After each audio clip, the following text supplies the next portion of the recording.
The wind came off the Bering Sea like a living thing, a howling, white-walled beast that clawed at the corrugated tin walls of the Quonset hut hangars at Lad Field. It was December 1943, and the temperature had settled into a permanent crouch at -40 degrees Fahrenheit, the kind of cold that turned breath into needles and made metal brittle enough to snap like icicles. The Aleutian Islands campaign had already bled the Allies dry in men. The real war now was against the Arctic itself. Every aircraft on the field was grounded, their fuel lines choked with ice crystals that formed the instant the engines tried to draw from the tanks. Standard 100-octane aviation gasoline, the lifeblood of the Bell P-39 Airacobras and the Curtiss P-40 Warhawks, had turned into a viscous sludge that refused to flow. The Lend-Lease pipeline to the Soviet Union, those vital convoys of fighters and bombers ferried across the North Pacific to Nome and then onward to the Eastern Front, was strangling. Lieutenant Elias Frost arrived at Ladfield on a C-47 that skidded to a halt on a runway glazed with black ice. He was 28, lanky as a sapling, with wire-rimmed glasses perpetually fogged from the contrast between the plane's cabin and the outside air. Boston-born, MIT educated in mechanical engineering, Frost had been plucked from a desk job at Wright Field in Ohio, where he'd been tinkering with supercharger designs. The Army Air Forces needed someone who understood fluids under extreme conditions, and Frost's thesis on cryogenic flow dynamics had caught the eye of a colonel desperate for solutions. He stepped off the plane into a world that felt like the inside of a freezer left open in a blizzard. His greatcoat, issued in San Francisco, might as well have been tissue paper. The base was a ramshackle outpost of necessity. Quonset huts hunched against the wind, their stovepipes belching coal smoke that froze into black soot before it reached the low-cloud ceiling. Mechanics in bunny boots and parkas worked by lantern light, their tools wrapped in rags to keep fingers from sticking to metal. The P-39 sat on the line like wounded birds, cowlings open, carburetors dismantled, fuel strains clogged with waxy paraffin crystals. Pilots paced the ready room, cursing the weather, the Japanese, the Russians who were waiting for planes that would never arrive. Every day lost meant another day. The Germans pushed deeper into Stalingrad's ruins. Frost's first night was spent in a barracks that smelled of wet wool and kerosene. He lay awake listening to the wind rattle the windows and the distant cough of a generator. In his footlocker, he had a stack of notebooks filled with equations on viscosity, vapor pressure, and the behavior of hydrocarbons at sub-zero temperatures. He'd read the reports. Fuel freezing at altitude, engines starving mid-flight, crash landings on windswept tundras. The problem wasn't the planes. The Airacobras were tough, their Allison engines reliable under normal conditions. The problem was the fuel itself, which separated into layers of ice and gel when the mercury plummeted. By morning, Frost was in the hangar assigned to the 57th Fighter Group. The CO, Major Harlan Buck McAllister, a grizzled Texan with a mustache like a broom, sized him up. "You the egghead from my tea?" McAllister asked, spitting tobacco juice into a coffee can. "We don't need theories, Lieutenant. We need planes in the air." Frost nodded. "Yes, sir." "I'll need a corner of the hangar, some lab glassware, and access to the fuel stores." McAllister grunted. "You get the back bay. Don't blow anything up." The bay was a cavern of shadows and echoes. Frost requisitioned a battered workbench, a Bunsen burner scavenged from the base hospital, and every chemical the quartermaster could spare. Diethyl ether, isopropyl alcohol, toluene, acetone, whatever might lower the freezing point without turning the fuel into something that would eat the engine alive. He worked by the light of a single gooseneck lamp, his breath fogging the lenses of his glasses. Mechanics wandered by, curious or skeptical. "You gonna make the gas drinkable, college boy?" one joked. Frost ignored them. He knew the chemistry. Aviation gasoline was a blend of isooctane, alkylates, and aromatics, designed for high compression and clean burning. At -40, the paraffins precipitated out, forming crystals that blocked filters and injectors. He needed an antifreeze that wouldn't reduce octane rating or corrode aluminum. Ether was volatile. Alcohol was polar together. They might disrupt crystal formation without separating. He started small. A beaker of 100 octane, a thermometer, a freezer box, jury-rigged from dry ice. He added 5% ether, watched the mixture cloud, then clear. At -30, it still flowed. At -40, it thickened but didn't gel. He upped the ether to 10%, added 3% isopropyl. The smell was sharp, like a hospital corridor. He tested vapor pressure too high and it would boil in the tanks at altitude. Too low and it wouldn't ignite. He adjusted, measured, recorded. Nights blurred into days. He slept in snatches on a cot, waking to the howl of the wind and the distant roar of a test engine that always stalled. The pressure was relentless. Every morning, McAllister demanded progress. The Ruskies are screaming for those P-39s. Frost. We're burning daylight. Frost's hands cracked and bled from the cold. His eyes burned from ether fumes. He began to dream in equations, waking with solutions scribbled on the margins of fuel logs. One night, a storm hit that made the previous ones seem gentle. The anemometer spun past 60 knots. Snow drifted to the eaves of the hangars. A convoy was due in Nome in 3 days, and without escort, the transport ships were sitting ducks for Japanese submarines.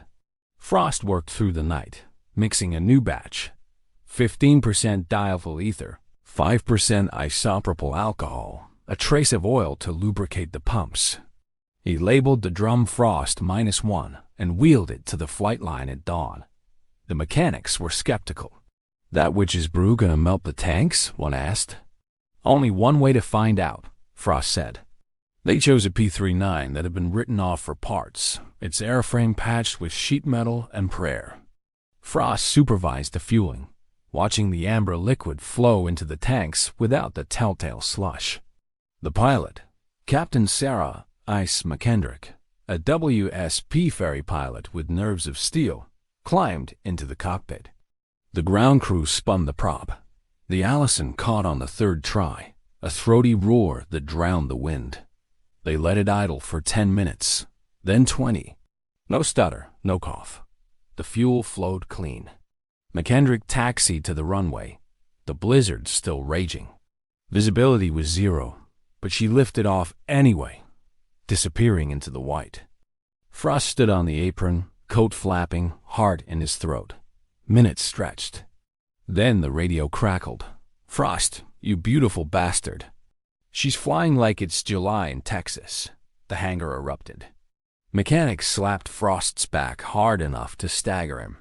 McAllister allowed himself a rare grin. "You just bought us a fighting chance, Lieutenant."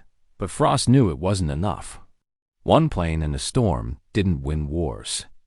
He needed the formula to work at scale under combat conditions, with pilots who weren't test pilots.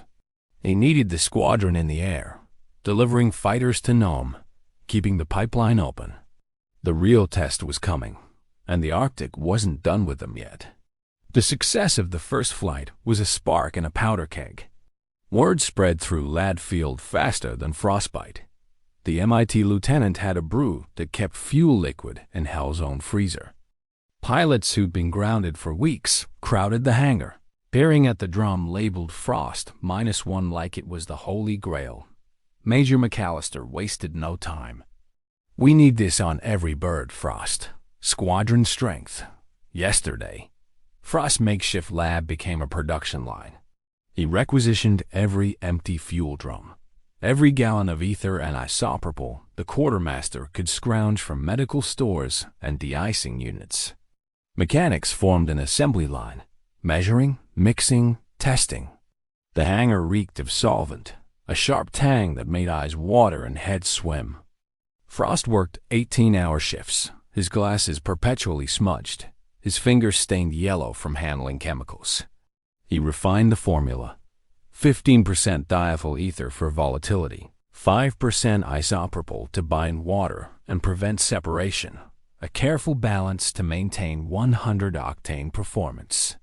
Too much ether and the mixture would pre-ignite. Too little and the ice returned. But lab beakers weren't the sky. Frost needed to know how the fuel behaved under real conditions: turbulence, altitude, the bone-rattling vibration of a P-51 in a dive. He commandeered a corner of the maintenance hangar and, with the help of a master sergeant who'd built stills in Prohibition, constructed a cold chamber. It was a monstrosity of plywood and insulation, cooled by dry ice and a repurposed refrigeration unit from the mess hall. Inside, temperatures plummeted to -50, colder than anything outside. They rigged a P-51 engine on a test stand, fuel lines running through the chamber, thermocouples wired to every component. The first full-scale test was on December 9, 1943. A storm had rolled in from the Arctic Ocean, dumping 2 feet of snow and dropping visibility to the length of a runway. Frost's team wheeled the test engine into the chamber, fueled with Frost -1. Captain McKendrick, still buzzing from her first flight, volunteered to monitor the cockpit instruments. They sealed the chamber, cranked the cooling unit, and waited. Frost watched the gauges through a porthole fogged with his own breath. -40, -45. The fuel lines frosted over, but the liquid inside remained clear, flowing like syrup, but flowing. They started the engine. The propeller spun. The Allison roared, exhaust plumes freezing into glittering clouds. They ran it at idle, then full throttle, simulating takeoff, climb, combat maneuvers. Frost's heart hammered with every RPM spike. An hour in, the carburetor iced, not from fuel, but from moisture in the intake air. A secondary problem, but solvable. They installed a heater coil scavenged from a B-17, rear in the test. Success, but one engine wasn't a squadron. Frost needed to prove the fuel in flight, under combat loads, with pilots who weren't handpicked. He scheduled a full squadron test for December 12th, the day a critical convoy was due to depart Nome for the Soviet border. 12 P-39s, fully armed, fueled with Frost -1. The weather forecast was apocalyptic. 60-knot winds, whiteout conditions, temperatures holding at -42. The night before, Frost barely slept. He checked every drum, every fuel strainer, every connection. He briefed the pilots in the ready room, his voice steady despite the exhaustion. The fuel will flow. Trust your engines. The rest is up to you. Captain McKendrick pulled him aside. You look like death, Elias. When's the last time you ate? He couldn't remember. She pressed a sandwich into his hand. For luck, she said. Dawn on December 12th was a gray smear behind the blizzard. The squadron assembled on the flight line, engines preheated with Herman Nelson heaters that glowed cherry red. Frost stood with McAllister, coat collar turned up, watching the pilots climb aboard. The first P-39 taxied, its propeller slicing the snow into vortices. It lifted off, disappeared into the white. Then the second, the third. One by one, 12 fighters roared into the storm, their navigation lights winking out like stars swallowed by cloud. Frost waited on the apron, the wind tearing at his clothes. Minutes became an hour. The radio crackled with position reports, terse and professional.